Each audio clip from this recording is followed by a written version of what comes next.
for you and I, or you and me. So grateful because we know that he came as a baby. And as my friend would say, deity in a diaper. He was God, Emmanuel, God with us. And so we're so grateful that he came and died, rose, ascended, seated, and our soon coming King. Well, we've been talking about starting all over again, getting a new start. And who doesn't need a good start? You know, Peter wore peppermint socks. He kept his foot in his mouth so much. He had to wear peppermint socks. Because he kept his foot in his mouth all the time. Think about what he did. He prayed too little. He boasted too much. He spoke too soon. He acted too quickly. Think about it. That's what he did. He spoke too soon. Jesus said, I'm going to go to Calvary. And Peter said, not so, Lord. Oxymoron if I ever heard it. Not so, Lord. Wait a minute. If you say not so, you can't say Lord. And if you say Lord, you can't say not so. So he spoke too soon. But then remember, he boasted too much. Though all these leave you, that's what the text tells us he did. Though all these leave you, I won't. And then he turns around and denies Christ with a cuss and a curse. So he spoke too soon, he boasted too much, but then he prayed too little. Jesus said, what? Could you not pray with me for 1 hour? And then finally he acted too quickly. He cut off Malchus's ear, and Jesus had to put that ear back on. Those who live by the sword die by the sword. And so that boy wore some peppermint socks. He spoke too soon, he boasted too much, he prayed too little, and he acted too quickly. But guess what? In John 21, Jesus comes and gives him a chance to start all over again. He gets another chance. And that's what we've been talking about. You go back, you can check out what we've already seen. I think we started on Monday. And we saw that Jesus comes to us to start us all over again. He comes to get them. And then we saw that Jesus challenges us to start all over again. Let's finish it up because we're going to see that Jesus convicts us to start all over again. He brings us to conviction. Let me read verse 7 and 8. Therefore, that disciple whom Jesus loved saith unto Peter, it is the Lord. Now when Simon Peter heard that it was the Lord, he girt his fisher's coat unto him, for he was naked, and did cast himself in the sea. And the other disciples came in a little ship, for they were not far from land, but as it were 200 cubits, dragging the net with fishes. As soon then as they were come to land, they saw a fire of coals there, and the fish laid upon them bread. And Jesus said unto them, bring of the fish which you have now caught. Wow. He convicts us to start all over again. So notice, first of all, Peter's recognition of the Lord. Where's the conviction, Pastor Ford? Well, wait a minute. John, the writer of this book, is the one who identifies him first. But listen to what he calls him. Therefore, the disciple whom Jesus loved. So he's talking third person about himself. But he calls himself the disciple whom Jesus loved. In other words, when you had fellowship, if you go back to John 13, what you'll find is the person, they reclined. They didn't sit like we did, like we do. They reclined. And so when you recline to eat, Jesus is laying this way, and John had the seat of authority and preeminence because he was able to lay his head on Jesus' breast, on his chest. Wow. I got to make this point before I move on. He's identified by his relationship, not his name. That's powerful to me. Identified by his relationship, not his name. In other words, he knew who Jesus was. Get this now. His perception of who Jesus is based on his passion for who Jesus is.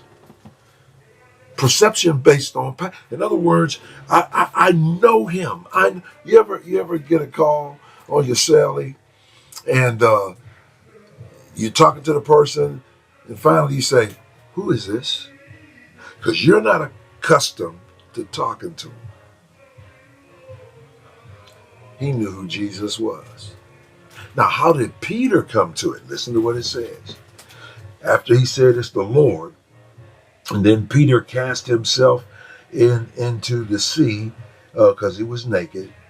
And then verse 11, Simon Peter went up and drew the net to a land full of great fishes, 153, and for all there were so many, yet was not the net broken. Did you get it? What brought about Peter's recognition of Jesus? 2 years earlier in Luke 5, verses 3 through 6, Jesus comes down to the Sea of Galilee.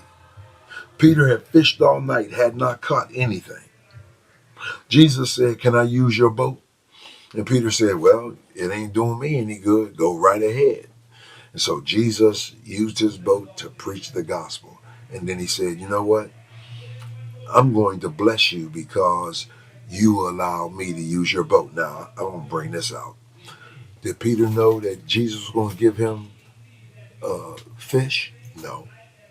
So he didn't give him his boat to get anything. You got me? He didn't give it to get. He gave it because Jesus wanted it. He didn't know what Jesus was going to do. But Jesus blessed him. And remember, Jesus said, "Let down your nets," plural. King James says, Peter let down his net. "Nevertheless, at your word." So let's say he's got 8 nets, 10 nets. He only lets down one. And what happened? Because he only let down one, the net broke. You know what that means? That Jesus wants to bless us even more than what we recognize, because he's able to do exceedingly abundantly above all that we could ask or think, according to his mighty working power in us. And so now Peter understands. Wow. And what does he do? He repents. When he recognizes, he repents. He repents. How do you know that? Okay, get this. Here's the way it's set up. Peter left Jesus for fish. But he found out without him he could do nothing, so he didn't catch any fish. Jesus comes to restore him, to give him another start. And so what does he do? He lets him catch fish. So Peter's thinking, "I left you for fish, I didn't catch any. Now you come, show up, and now I catch fish. But now I want you more than I want the fish." So he left the fish to go to Jesus. Wow. That's it. Man, listen. What is it that you wanted, that you didn't get, but Jesus gave it to you? And now that's become more important than him. You prayed for the job. Now you can't go to Bible study. You can't go to worship because you got to get the overtime. He gave you the spouse. He gave you the house. Now you can't go to worship, can't go to Bible study because you got to do something in the house. Or I got to do something with the spouse. No. Here's what he does. He wants you to recognize that the gift is not as important as the giver. Genesis 22. Okay. So Abraham believed in resurrection. How do you know that? He said, "I and the lad," told his two servants that were with him, his son Isaac. You know, Jesus died between two thieves, one on the left, one on the right. Of course, my job as an evangelist is to get you from the left side of the cross to the right side of the cross, because the person on the left side rejected, the person on the middle received, a person on the right received, and the person in the middle did the redeeming. So they get you from the left side to the right side of the cross. And so he said, I and the lad will go yonder and worship and come again to you. So he believed in resurrection, and nobody had been resurrected yet. So then what's going on? God is testing him. Here's what he's testing him. Do you love the gift more than the giver? I'm giving you a son. Now I want you to offer him up to me. What's more important to you? Then get this. Do you love me more than the pagans love their God? Because let's say you worship Moloch, big bronze statue with big bronze hands. The way you show that you're committed and love him more than anything else is to take your firstborn and put it in the bronze hands of Moloch. And under Moloch was the hands as the altar, and there was a flame under. You put your baby in, and your child would be burned up. Do you love me more than the pagans love their God? I wonder. Jehovah's Witnesses average 13 to 15 hours a week knocking on doors. Do you love your God more than the pagans love their small g God? Mormons give 2 years of their life to missionary service before they are able to do their professions or their careers. Remember the young man some years ago, it's been now 20, 25 years ago, was going to the Boston Celtics and had like a $5 million starting contract and said, I can't do it. I'm a Mormon. I've got to give 2 years of missionary service first. Do you love our God more than the pagans love their God, small g? You know, what do you call them people? Anyway, you know what I mean. There are individuals, cults that serve faithfully. Do we? And we say we have the truth. So anyway, here's what happens. He goes to offer up Isaac. Now, he's not the 12-year-old kid in the Sunday school material. He's about 40. And so Abraham raises his hand, and God says, stop. I don't want to sacrifice. Just want to see. Do you love the giver more than you love the gift? Wow. Peter got the fish. Now wait, let me finish it. When he raised his hand, what happened? God said, I don't want the sacrifice. And then what did he see? A ram in the bush. Question, was the ram there all the time? Answer, yes. Then the question is, if the ram was there all the time, how come Abraham didn't see the ram? No brainer.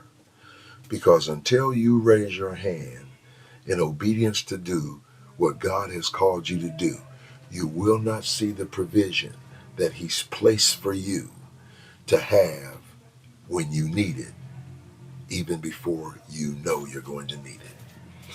So he reveals himself. What does he call himself? Jehovah Jireh. Now here's what people say. The Lord who sees. The Lord who sees. The Lord who sees. The Lord who provides. Jehovah Jireh, my provider. It means more than that. Here's what it literally means. It literally means the God who anticipates your need and puts it where you can get it before you even know you need it. That's what it means. Yeah, that's what God does. And that's what he did for Abraham. And Peter realizes that now. Peter says, man, fish, 153 fish. We didn't catch anything. Oh, man, I remember he did this before when I first met him. Man, it's him. It is him, John. You are right. Your perception was based on your passion or love for him. My perception is based on his previous provision for me. It's him. And he's more important than these fish. He left the fish. Now notice the others came, but they ain't leave them fish. He says they brought the fish with them.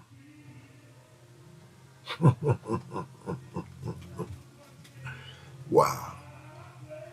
There are two different levels of commitment, aren't there?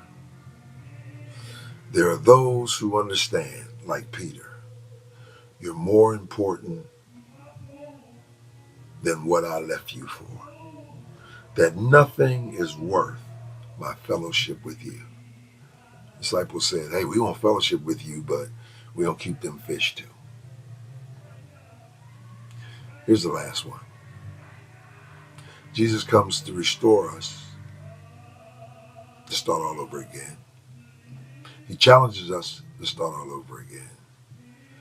Jesus convicts us to start all over again. Here's the last one. Jesus communes with us to start us all over again. Now, I'm going to bottom line this. Time got away from me. I'm going to bottom line this. You left, here's what Peter's saying. I left you for fish. I didn't catch anything because without you I can do nothing. But then you showed up and told me where the fish were, the thing that I left you for. I got the fish, but then I realized you're more important than the fish. So I left the fish to come to you. And what does the Bible say? Let me read it again. It says, as soon as they were come to land, they saw a fire of coals there and fish laid upon and bread. I left you for fish. I didn't catch any. You came, I caught fish. I left the fish for you. But when I got to you in the communion and fellowship process, you had the fish there, and the fish was frying, and the bread was there, the Texas toast, the spaghetti, and the Kool-Aid, and Louisiana hot sauce for the catfish. In other words, I left you for something, and you came and you gave it to me, but I realized you're more important.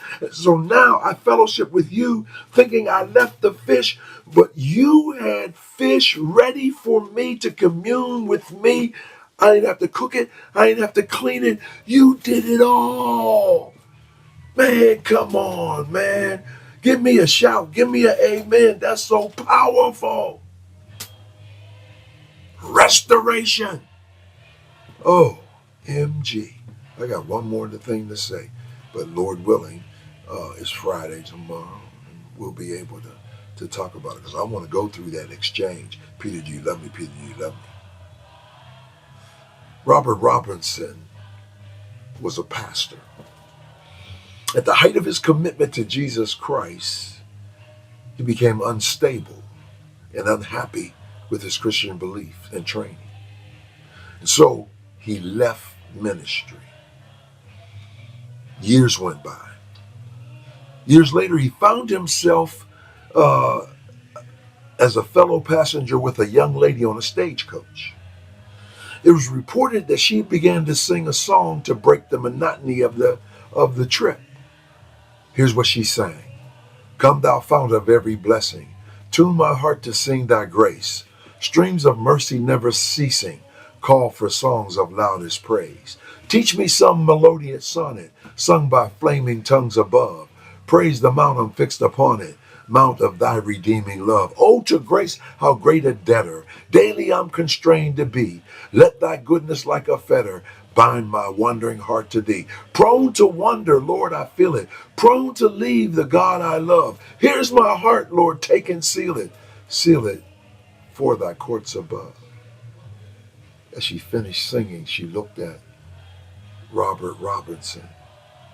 She said, have you ever heard of that song? With tears streaming down his face, he said, Madam, I am the unhappy man who wrote that song many years ago. And I would give 1,000 worlds if I could feel them now as I felt them then. Wow. Let me just share with you. You can get another chance.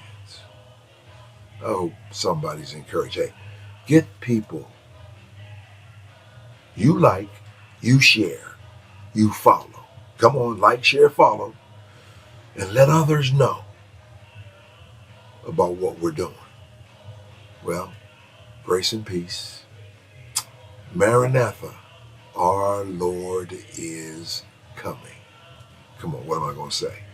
Listen, Lord willing, I'll see you here, there, or in the air. Grace and peace. Grace and peace.